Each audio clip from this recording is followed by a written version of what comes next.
My top 5 new games releasing in November of 2025. Now, my channel covers all kinds of RPGs and action games, but this list is open to anything, so it is not just limited to that genre. It's open to everything, and it is going to be listed in order of release date. So let's jump into the first game on the list, and it is from The Legend of Zelda, a series that is near and dear to my heart. I've loved it since I was a kid, and this is a spin-off. It is Hyrule Warriors: Age of Imprisonment. Hyrule Warriors: Age of Imprisonment, developed by Koei, is a Dynasty Warriors style, hence the name, spin-off that will play out the history behind the imprisoning war seen in Tears of the Kingdom. The story follows Princess Zelda after she is sent back to Hyrule's founding era, and we get to take part in the events that take place that ultimately stop Ganondorf's invasion and imprisons him under Hyrule Castle. So there are other Hyrule Warrior games, so expect gameplay very similar to those. New features shown in recent trailers include Sync Strikes, which are powerful team-up attacks, expanded Zonai and Construct mechanics, and character-specific tricks tied to the Sage's elemental archetypes.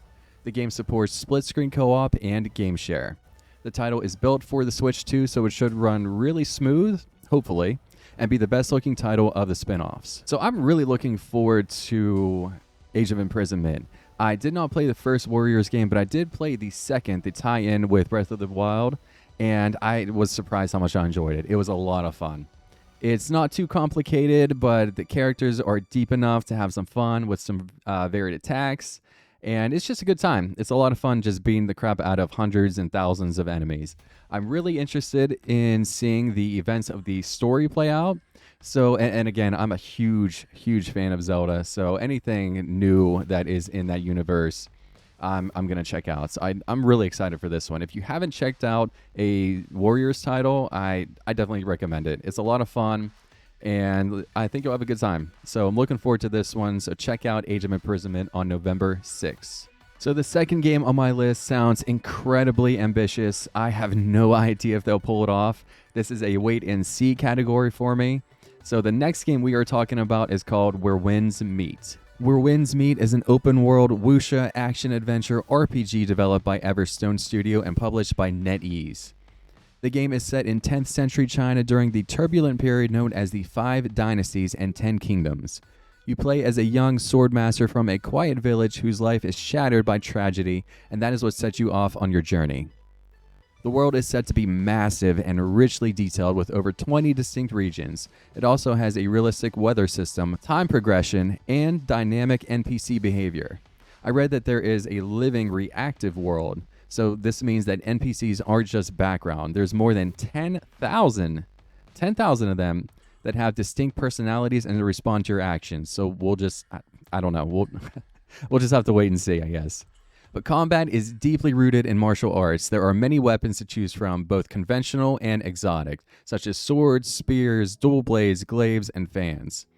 Players can also learn and master more than 40 mystic arts, so for example, Tai Chi or my favorite, Lion's Roar, and possible supernatural martial techniques as well, giving you a lot of flexibility to build the fighting style that you want. So you could be more of a grounded fighter, or maybe a character that is more centered around the mystical arts. So it sounds really cool. So Where Winds Meet will be free to play with in-game purchases, and what I found is that it is cosmetic with non-pay to win rather than a character gacha system or something like that. But I can't say for sure. So Where Winds Meet can be played solo with around 150 hours of content according to the developers.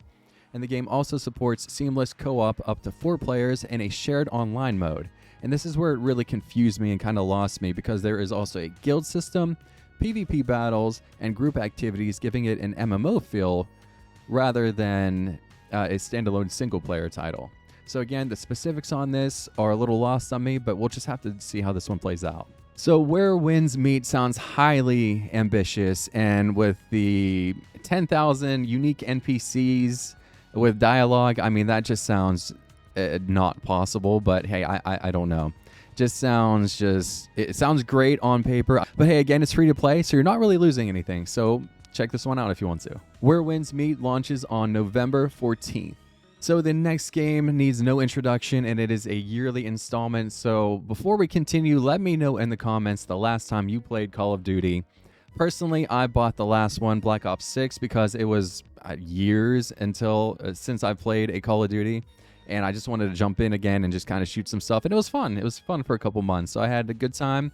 But I probably won't be picking up this one. But hey, let me know if you still play, if you have a lot of fun with Warzone, whatever it is. Love to know if you are still interested in Call of Duty. So you already know this one, so I'm just going to let you know what's new in this year's iteration in Black Ops 7. So this year's entry has a campaign that is playable in co-op, multiplayer, and zombies right off the rip. So what most people care about is the multiplayer, so this year's duty has improvements and additions to the movement system that include wall running, wall jumping, and a new mounting mechanic for more vertical and fast-paced combat, a brand new 20 versus 20 skirmish mode allowing for large-scale multiplayer battles on big maps, and at launch there will be 16 multiplayer maps, a classic prestige progression system, and this is a big one. Operators, weapons, and skins from Black Ops 6 will not carry forward into Black Ops 7. So I was really surprised to see that your operators and skins are not carrying over into this year's game. So I don't know if that's a good thing, and again, let me know in the comments because I have no idea. But I would hope that this is kind of a new rebranding or rebirth for Call of Duty, because it just got ridiculous with like the Nicki Minaj and the Snoop Dogg and all those skins that are just kind of, you know, you would expect in Fortnite, not necessarily Call of Duty.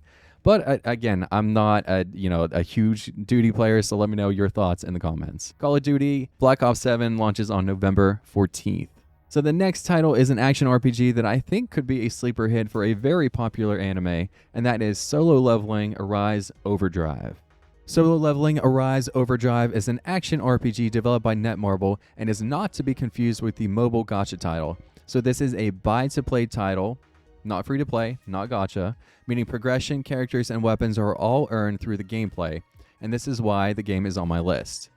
The game follows the main character of the anime, Sung Jin-woo, and it retells much of the original anime's narrative, but also adds brand new chapters and adventures that are exclusive to Overdrive, so a little bit of new filler content in there for you.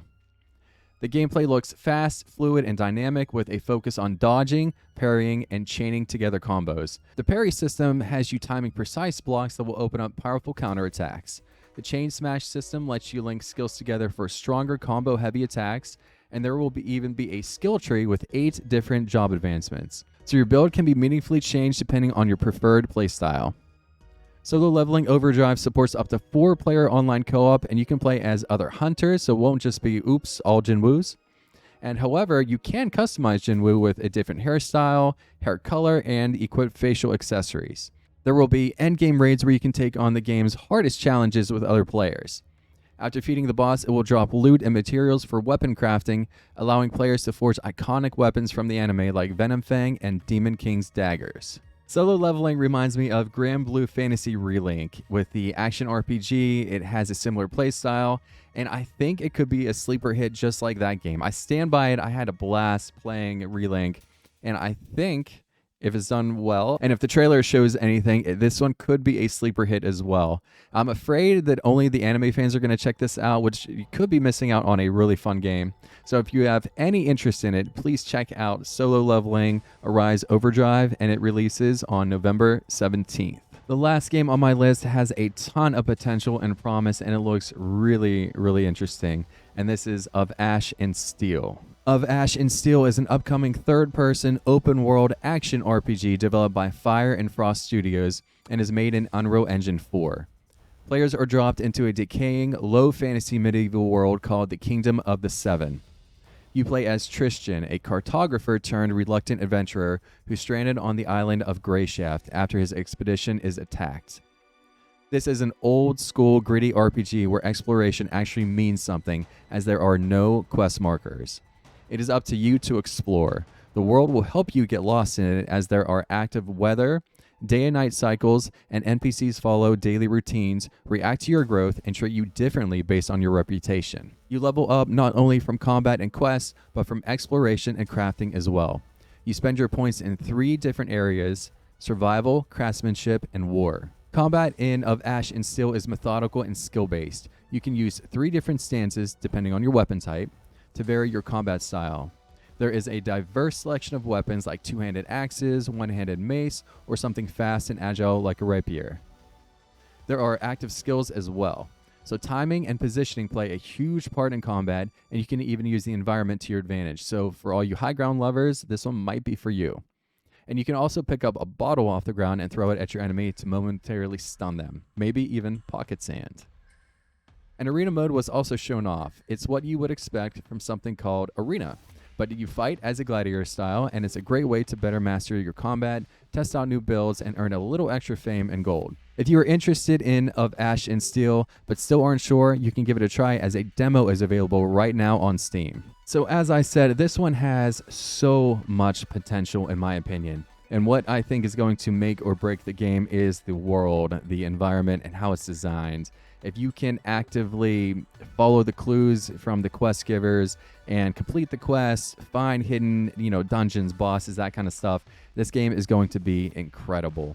I absolutely loved exploring the world in Tainted Grail, and this gives me more early Witcher game vibes, so Witcher 1, partly 2.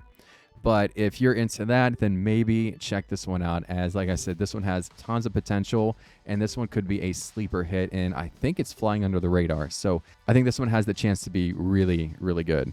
So Of Ash and Steel comes out on November 24th. So I have one honorable mention this time around. It is for when it's cold outside, you're sitting on the couch nice and cozy under a blanket, and you just want something chill to play. This one has a lot of personality and color to it. It is called Unpetrified Echoes of Nature. Unpetrified Echoes of Nature is a single-player, narrative-driven adventure game developed by Dream Hunt Studio. You play as a stone golem, magically reborn and deeply connected to the natural world. Your companion is a curious fox, and together you go on an emotional journey to restore nature, uncover the secrets of a lost civilization, and heal both you and the land. The game is peaceful and reflective with no combat. Instead, you'll solve environmental puzzles that reshape the world around you. As you progress, flowers bloom on the golem's back, a visual representation of how much life you've restored. Exploration is encouraged. The game is about slow, thoughtful discovery and reconnecting with nature, not fast-paced action. It's an emotional experience. The relationship between the golem and the fox is central, and their growing bond is key to the narrative. Echoes of Nature looks really cool. It is something completely different for me, and the thought of just a cozy, relaxing puzzle game sounds really appealing right now.